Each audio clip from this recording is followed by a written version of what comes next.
Thank you, Rebecca, for the lovely introduction. So,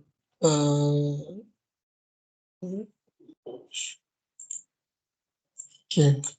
So today we are going to do a webinar for today's the electronic webinar for electromagnetic brake simulation using Ansys Maxwell. So thank you all for attending today. So firstly, before we go to the simulation demonstration, I would like to introduce you some of the Ansys product that we have. So for today, we are focusing mainly in electronics simulation. So inside electronic simulation, we have so many software here,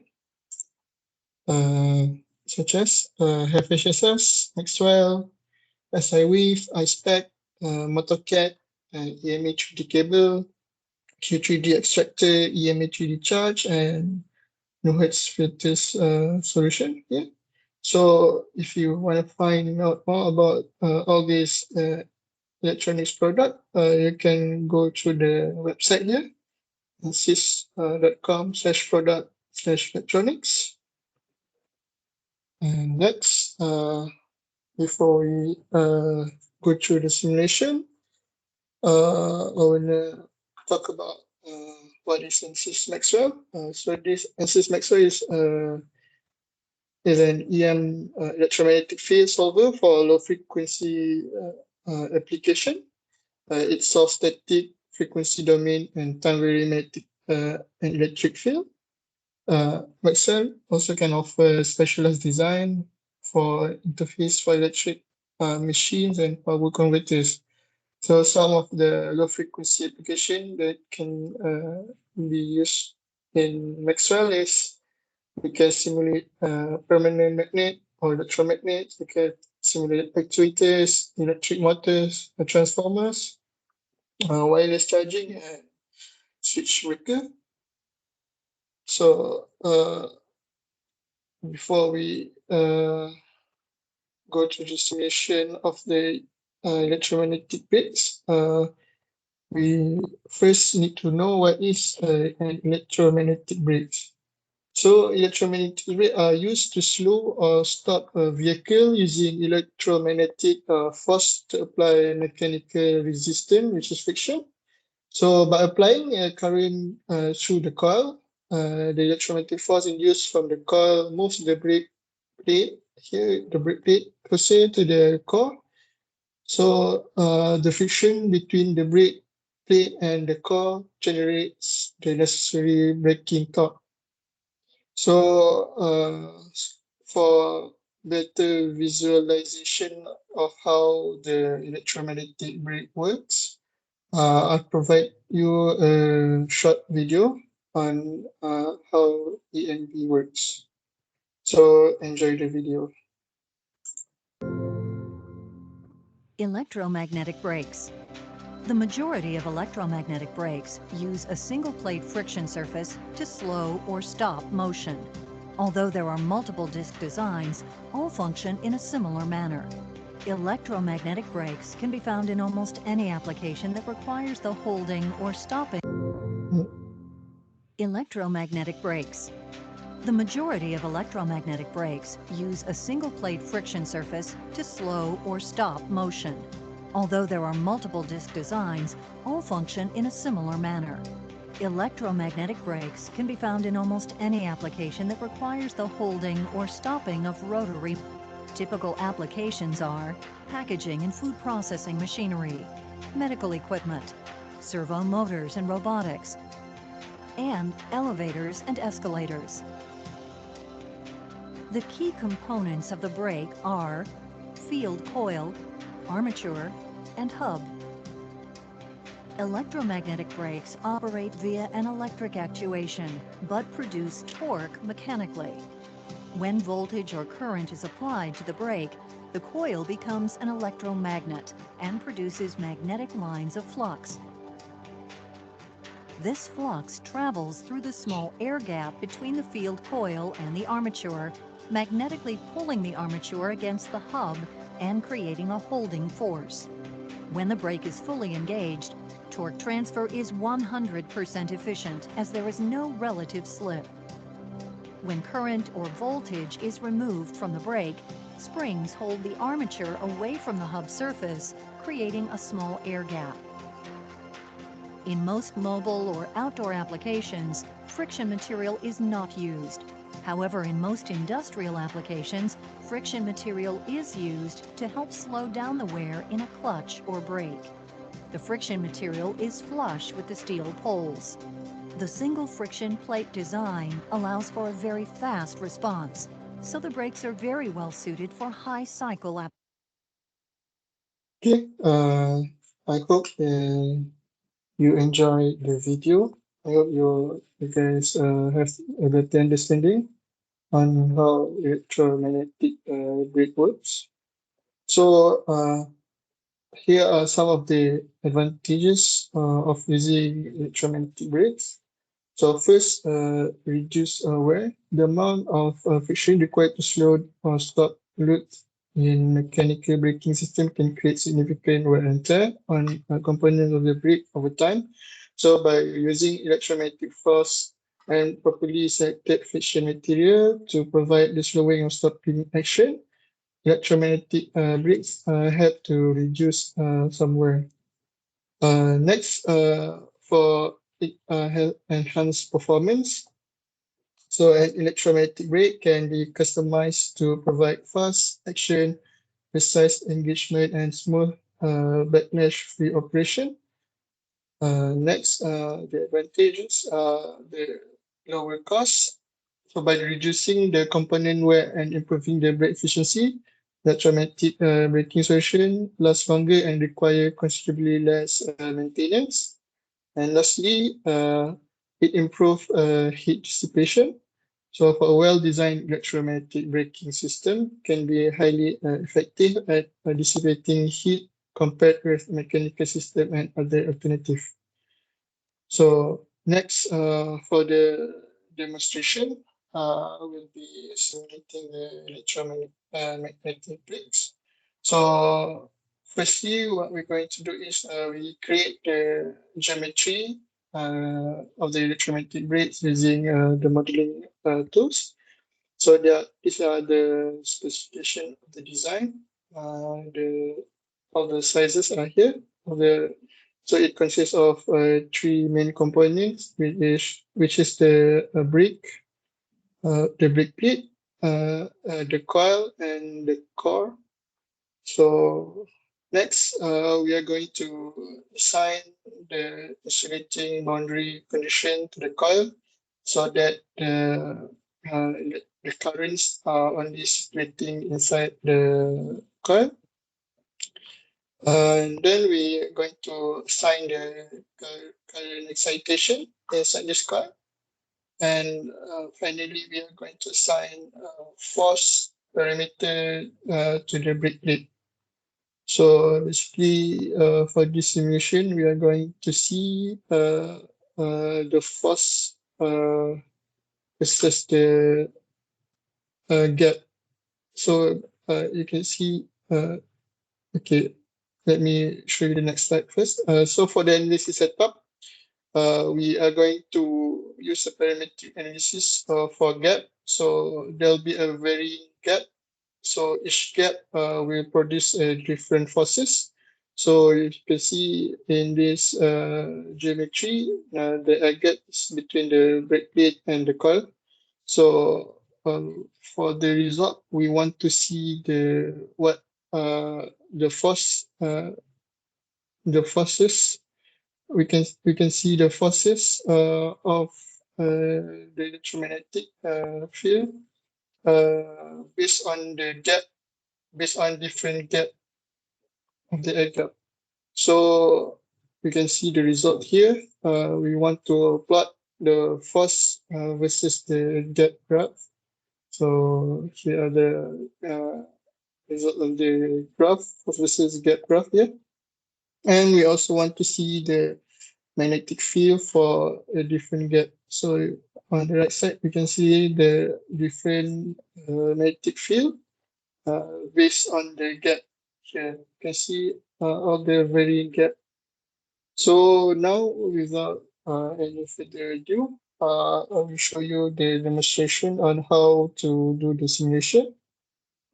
So firstly, we are going to open Ansys Electromagnetic Desktop. For this demonstration, I'll be using Ansys Electromagnetic Desktop version 2023 R1.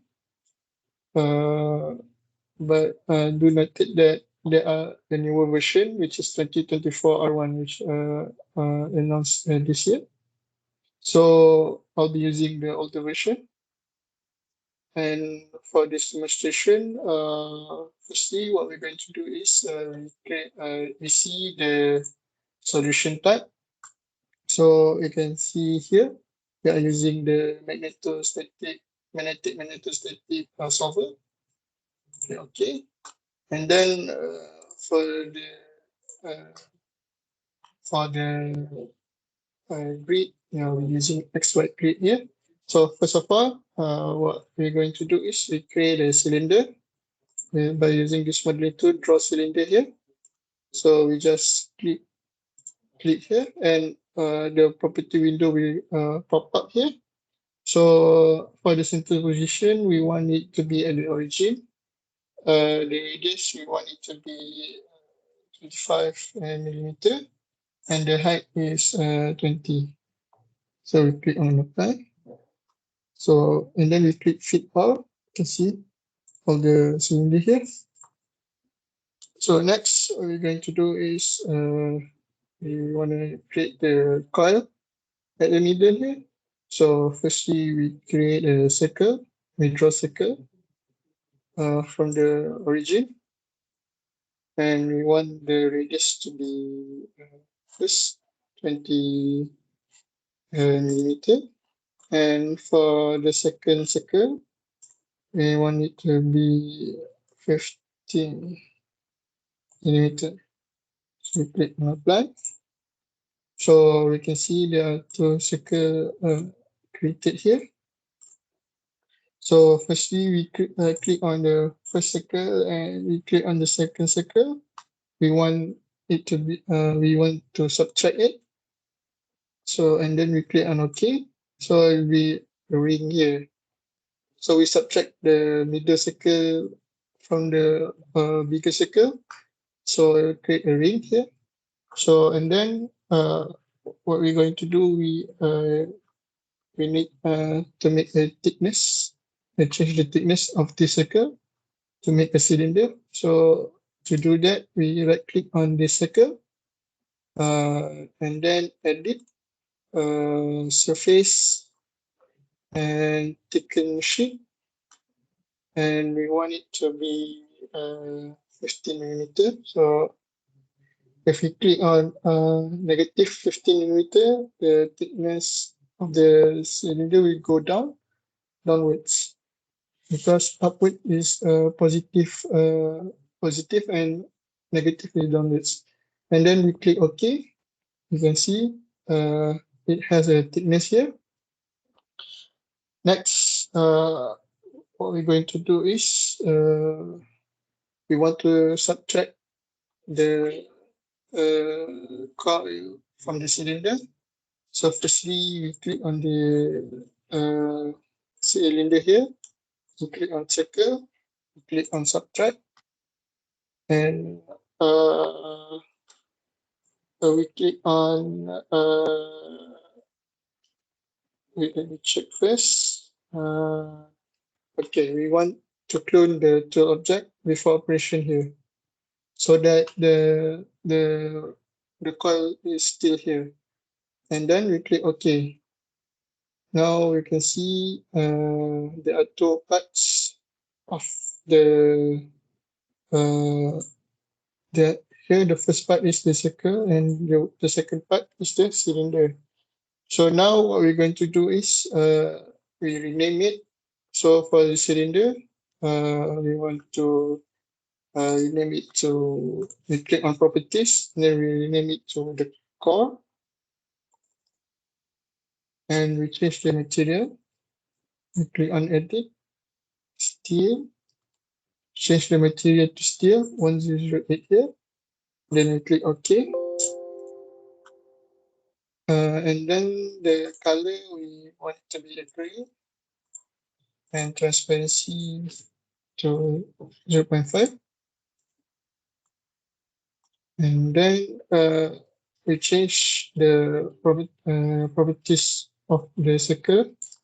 So change the circle name to coil, and the material is copper. Change the color to orange. And we change the transparency to 0.5. Click on apply.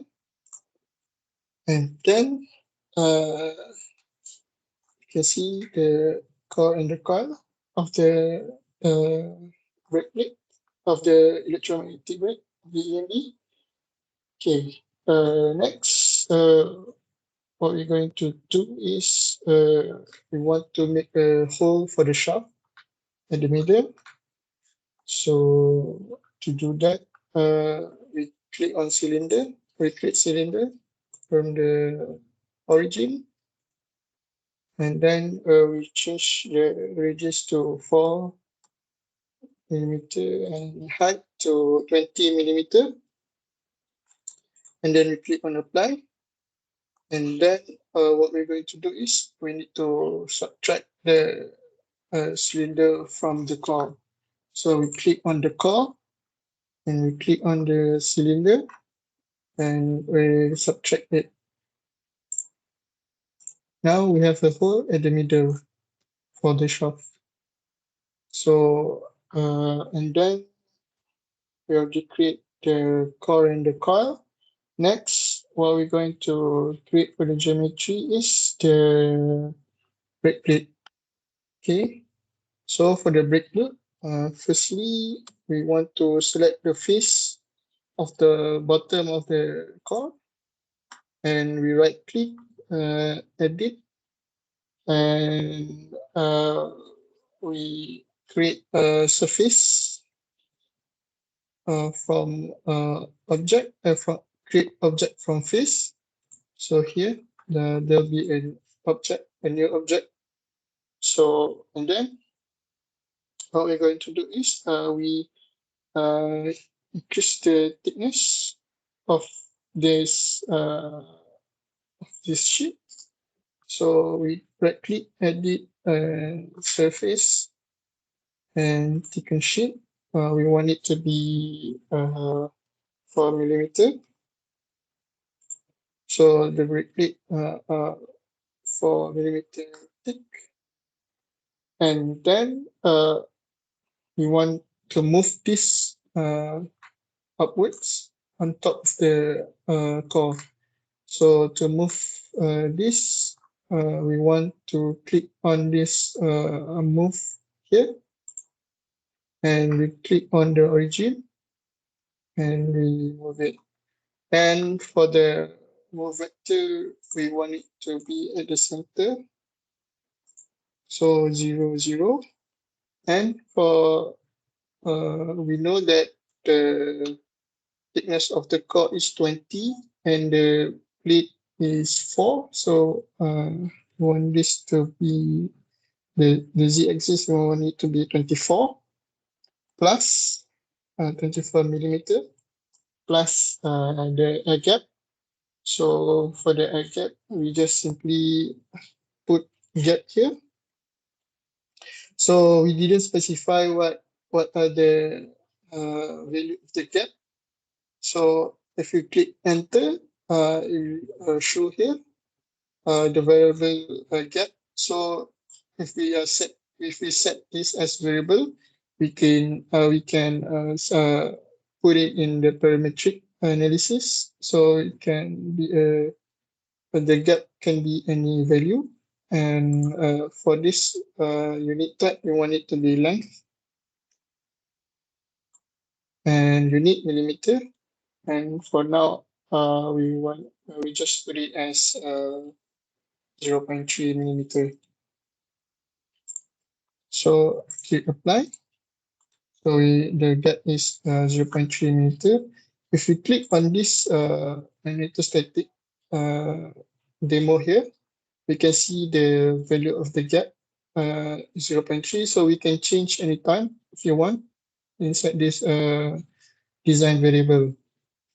So for now, we just save this. And we want to name the properties. Do we want to name the brake plate here? So we click on this, right click, properties here, change this to brake plate. And the material are the same as the core, which is steel 1008, same color and same transparency. Okay, so now we have the complete geometry after EMB. Now what we're going to do is we assign the boundaries, excitation, and the perimeter. So firstly, we want to assign the boundary for the coil. So we click on this coil. We can right click here and add a boundary, or you can right click on boundaries here, assign. So we want it to be insulating boundary, so that the current will only flow inside the core. And then we click OK. And we can click on this plus icon here. You can see the insulating boundary for the coil. Next, we want to add current excitation inside this coil. So firstly, what we're going to do is we click on coil. We right click it, edit surface, and we click section and XZ. Click OK. So click on this orient. So we can see there are two sections have been created inside this coil. So we only need one of this section. So we first so if you want only one, we need to split it first. So we click on right click here, we edit and then boolean and separate bodies. We click on separate bodies. So you can see the two of the section had been split. So we only keep one and we delete one of it. So we delete this. So there'll be one section here for the terminal. So now we're going to do is we assign the current for this coil here. So to do that, we right click here, assign excitation, and we click on current. So you can see the current will flow. You can see the arrow here flow in this direction. So if you want to swap the direction, you can, but either way, it's the same because it will be circulating inside this coil. Next, for the value of the current, we want it to be M times number of turn. So M times turn, and we want the type to be stranded. So basically, M and turns are for a variable that we need to set after this. So if we click on OK, these are the variable for M. And for M, the unit type is current and the unit is ampere. And we want the value to be 1. And for turns, we don't have any unit type, which is you can see none. And we want it to be 200 turns. And then we click OK. And if we click again at this demo magnetostatic here, we can see all the design variable here. The M and turns had been added inside the design variable. So you can change anytime if you want to change the M and turns. Next, we already create the excitation. You can view the excitation here. If we click on this plus icon below the excitation, you can see the current here. And but let me check. The type will be standard. Next, what we're going to do, we want to assign force on the. We want to observe the force on the brake plate. So to do that, we click on the brake plate here, and we assign the parameters and force, and the type is virtual and name is force 1, and then just click OK. And under this parameter tag here, we can see the force parameter has been assigned. So we already assigned all these three, the boundary, citation, and parameters. What we're going to do is we want to create the region of this simulation. So to do that, we just click the red box here, which is create region, and we want to pad all directions similarly, and the value of percentage offset, we want it to be 100%. And we click OK. So that's the region of simulation. So the simulation will only be done inside this region. So next, what we want to do is we create analysis. We want to set up the analysis. So we right click on analysis, we add solution setup, and we just keep this as default, and we click OK. And we want to add the parametric analysis. So to do that, we go to this optimetrics, right click, add, and click this parametric. So these are the setup sheet analysis for parametric. So firstly, we add what we are going to sweep. Firstly we want to sweep the gap. So we just click the variable gap and linear step. So we want it to be start from 0.2 millimeter and stop to 1 millimeter. So we want it to observe every 0.1 step. So we click add here, and then we click OK. And we can see the table here. These are all the that had been created. So from 0.2 to 1. So for every 0.1 step.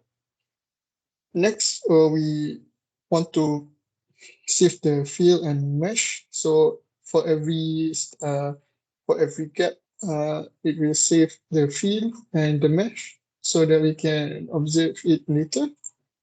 And then click OK. Now we have the parametric analysis set up. We want to analyze it. And we can see the progress here. And after we analyze this, we want to analyze the parametric setup. So basically, we right click this parametric setup and we click on analyze. So for analyzing parametric setup, it will take a longer time to simulate. So we won't analyze it here. I've already prepared you uh, the result. So basically, I've already simulated before. So we can basically clean stop this. So for the if we click on this, this is the uh, pre-simulated. I've already simulated this before the webinar. So you can see this is the same. Uh, okay. So basically, this is the same model as the demo. So what we want to see in the result is the plot of the uh, force versus gap. So we can see as the gap increases, the forces decreases. So these are all the forces. So for the force at 0.2, you can see the value here. For the 0.3 here, and until the gap is 1 millimeter. And then what we want to observe is uh, the field, electromagnetic field. So here are the result for the. Let me change the view to minus y here. So we want to see the magnetic field of the brake plate at different gap. So what we can do is we can animate this.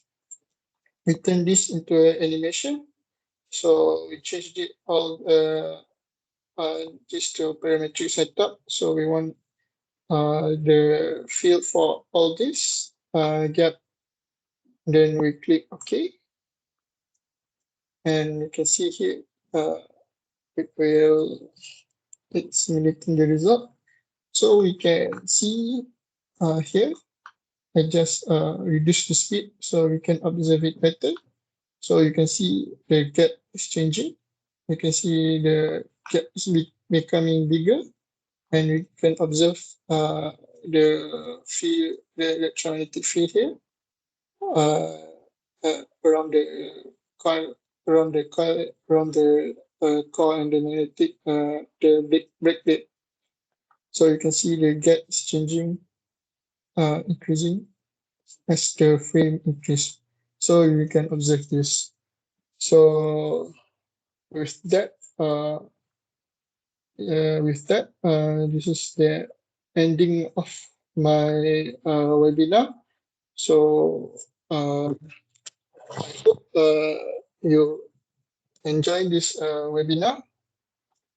And if you have any question, you can ask after this. So I'll be passing the screen to Zuleika for the action for the action of this webinar. So Zuleika, you may take over the screen.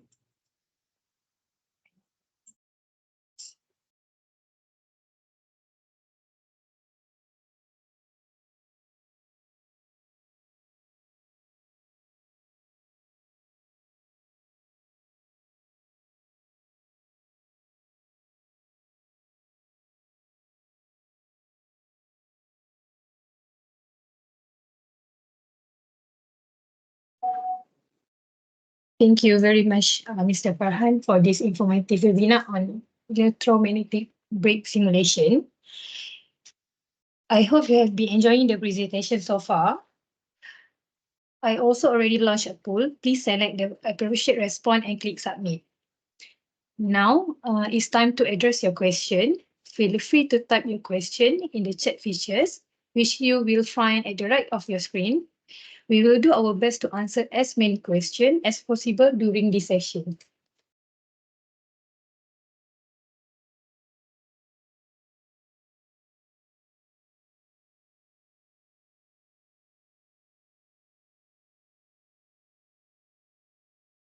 While we are waiting for questions to come in, I'd like to remind our participants that sometimes it takes a moment for a question to be formulated. Do not hesitate to ask about anything related to our discussion today.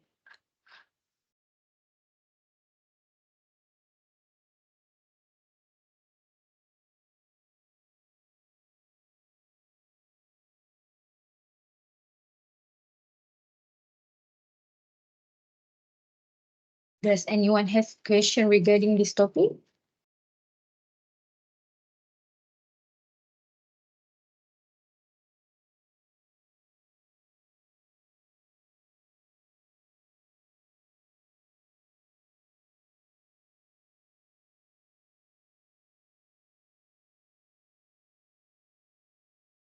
It seems that we might not have any question, but that's perfectly all right. Sometimes topic can be quite comprehensive and may not lead to immediate queries. Rest assured, if you do have any question later, you can always reach out to us via email or on our social media channels. Mr. Farhan, is there anything else you wanted to cover? So I don't have anything more to cover, but I want to say thank you for everyone that's joining the today's session. So hopefully, if you have more question, you can ask me or you can email me through the email. So okay, I think we can end this webinar. All right, thank you everyone. We appreciate you being here. We also encourage you to connect us with our social media. We are happy to provide additional support. Have a nice day. All right, thank you everyone.